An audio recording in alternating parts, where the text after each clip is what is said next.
eu queria falar hoje sobre um assunto mais denso, mais pesado, mais difícil, mais complexo, mas que eu acho de extrema necessidade, que seja um assunto que nós falemos de uma forma aberta, mas sem tabus, para que realmente a gente entenda que acontece com a nossa vizinha, com os nossos parentes, com os nossos amigos. Não é algo que acontece lá longe, que é relacionamentos abusivos e violência doméstica. Para isso, eu peguei como base 2 TEDx. Para quem não sabe, TEDx são vídeos que pessoas falam sobre determinados assuntos, então é muito interessante. E aí eu peguei o da Jéssica Arones e da Juliana Valeu, que falam sobre essa questão da violência doméstica, sobre perspectivas diferentes. A Jéssica, ela sofreu violência doméstica, e o que eu acho mais interessante do vídeo dela é que ela foge de todo o paradigma que a gente imagina que é uma mulher dependente financeiramente, que tem filhos para sustentar, mas não tem condição de sustentá-los se sair daquele relacionamento, vindo de famílias desestruturadas, com menor poder aquisitivo, relacionamentos muito novos, né, que entraram dentro de um relacionamento muito novos, às vezes até adolescentes. Então sai de todos esses clichês que a gente imagina que acontece a violência doméstica lá longe, lá numa realidade totalmente diferente. E aí ela não, ela é uma modelo linda, formada, com uma família maravilhosa, pais que amam, irmãos que amam, poder aquisitivo alto. Então é uma mulher que você nunca imagina que está sofrendo violência doméstica. E aí é que é a grande sacada. Isso acontece em todos os lugares, em todos os ambientes, em todas as classes sociais. Acontece e acontece muito.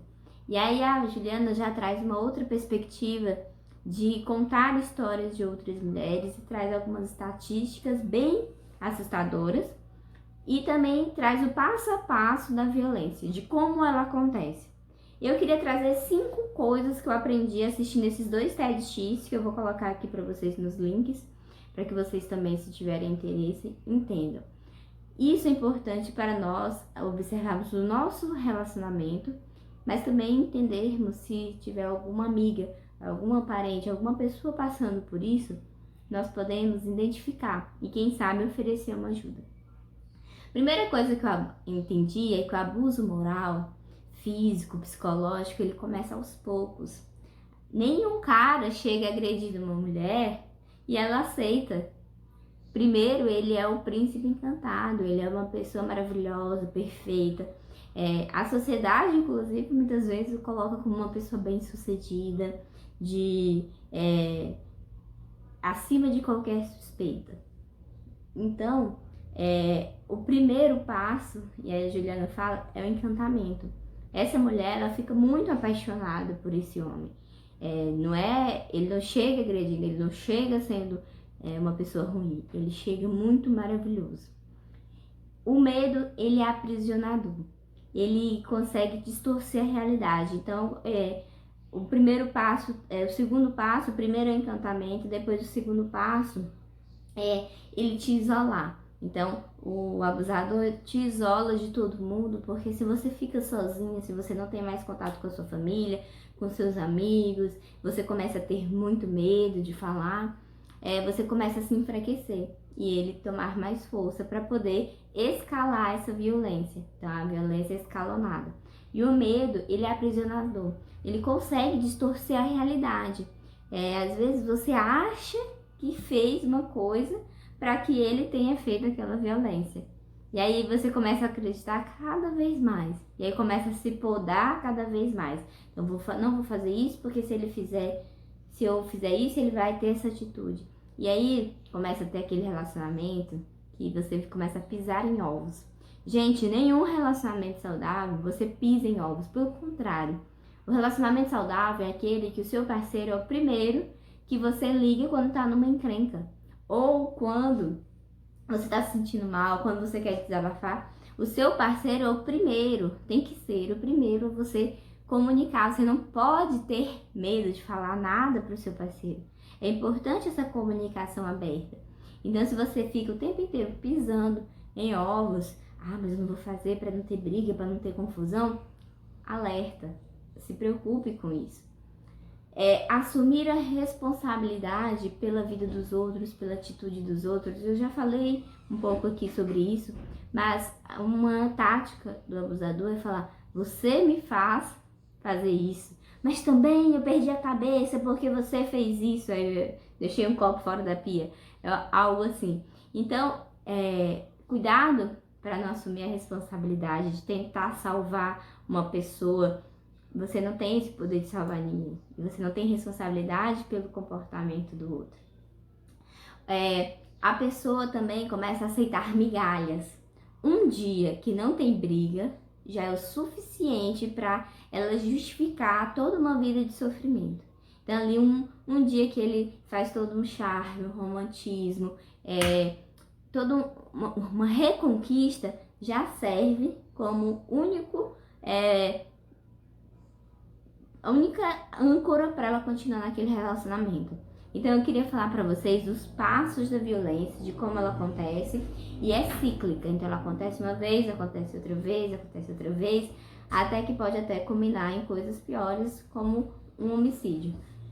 O primeiro passo da violência, então, é o encantamento. Aquela mulher fica completamente apaixonada e encantada por aquele homem. Depois, ele isola ela, né? Porque é muito mais fácil você cometer violência com uma pessoa que está isolada. Porque se não tiver, as pessoas vão perceber e podem comunicar a ela que aquilo é violência. E aí ele já não vai ter tanta força. Terceiro, começa a violência psicológica. Falar mal do trabalho dela, falar mal dela, que não faz nada direito. Ah, você não presta pra nada. E aí depois começa a violência física. E aí é muito interessante que nesse TEDx ela conta com detalhes como foi escalonado. O que ela pensava, porque às vezes a gente nem consegue imaginar o que a pessoa que aceita essas atitudes pensa, né? E aí a Jéssica descreve como até a violência física ela é escalonada, ela começa aos poucos, a pessoa não vai lá e te dá um tapa na cara. Normalmente ela te dá um empurrão, te dá um chacoalhão, então você fica roxa, aí no outro dia vai tendo um escalonamento dessa violência física. Depois tem um rompimento, uma hora a mulher fala: eu não quero mais, eu não quero mais. Ou o próprio cara, usando de violência psicológica, fala: eu não quero mais você, sai daqui. E aí tem a reconciliação, que é muito linda. É sempre uau! É toda uma conquista que envolve a mesma coisa lá do encantamento. E aí é um ciclo. Depois do encantamento vai começar o isolamento, as violências psicológicas e volta todo esse ciclo. Então é algo muito, muito difícil de sair. Eu já percebi que é algo que as pessoas, inclusive, demoram, as mulheres demoram para perceber que estão passando por violência doméstica. Então eu queria trazer aqui para a gente abrir uma discussão e entender que isso acontece muito, e que a gente tem que olhar para as nossas mulheres que a gente ama, ou para nós mesmos, quem estiver passando por isso, quem identificou algum desses sintomas, frear aqui, entender que não é legal, que não é bacana, um relacionamento no qual você não pode expressar sua opinião, que você tem que estar sempre pensando o que você vai falar, o que você não vai falar, com medo. Não é um relacionamento saudável. E entendendo tudo isso, abrir aqui uma discussão. Então, até mais, pessoal.